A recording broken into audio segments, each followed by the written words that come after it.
Okay, g'day folks. Welcome to a quick overview of Evernote.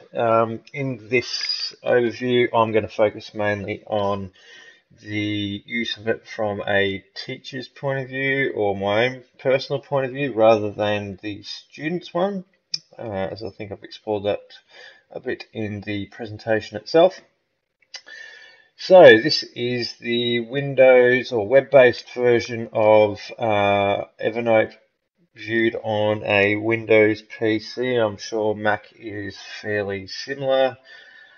There is your control panel down the left here where we can add new notes, we can search for notes, we've got work chat, so they're shared notebooks. That's where I'd be commenting on any student's work. Favorites, here we can go to find individual notes, which is where we are now. And here are notebooks. I won't click on that because there are some students' names that you would see there.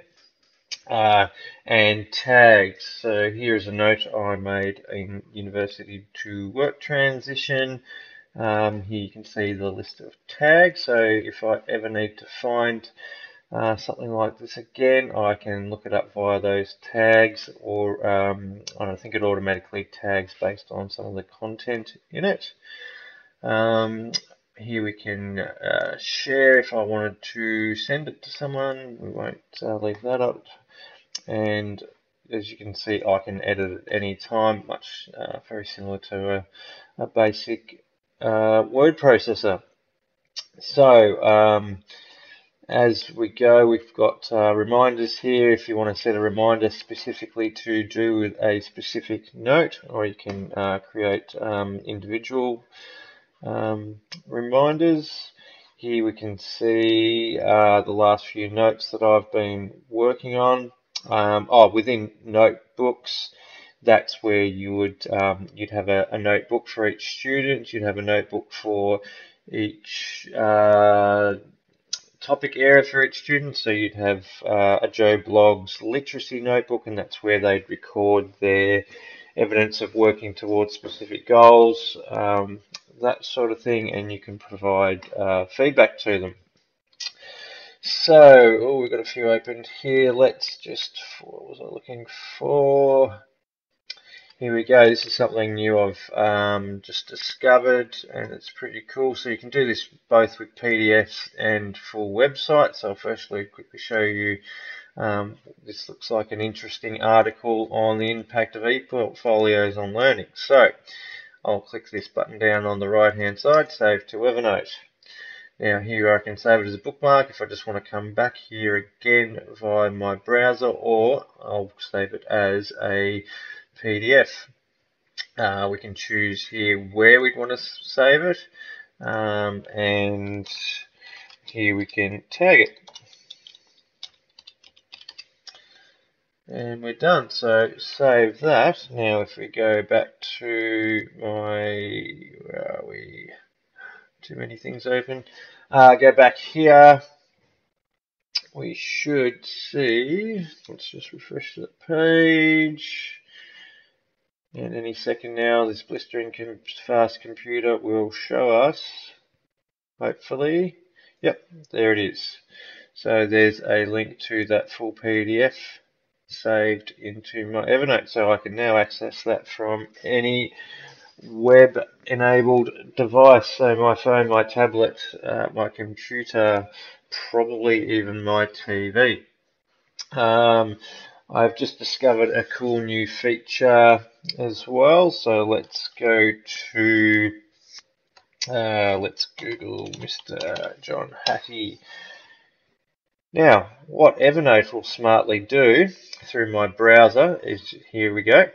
You can see that it's looked at everything in my Evernote account and found that I have some work related to John Hattie. This is called Context. So Context is I think it's a feature that you only get on one of the two paid for versions. So something students wouldn't have access to unless they decided to buy the full account. I think it's $45 a year. I've got a free account which will that I got for free for a year, but I will be upgrading to the full version. So we can then click on that, and it will take us through to somewhere in here. I must have mentioned Hattie. Yep, there we go, Hattie there. And as you can see, that's a pretty handy little feature to find anything related to Mr. Hattie. I can also let's go back and have a look for, here we go, Marzano. There's some context of Marzano, but let's have a look at this PDF here. Actually, no, we'll go to a web page. Let's just quickly go back. Sorry for that. Let's try this one. We have, looks like an infographic from, here we go, Kimberly Tyson's webpage. So up here we have this little elephant, the what is called the Web Clipper extension. So that's another extension for Chrome, as I am using, but it's also available for all major browsers, I believe, and on mobile devices too. So if we click that button there, I can save it as a full article, which is what I will be using, full page. It's, as you can see here, it's blanking out all this useless advertising and other stuff. If I wanted to include that, I would save it as a full page. If we only want the text, we can go to a simplified article. Actually, that looks like quite a good way to do it, so we will give that a go. So now if we have a look back here and hit refresh again, go computer, and here we have it there. So as you can see, we have just saved all the relevant information there. So basically, I'm finding more and more useful things in Evernote all the time.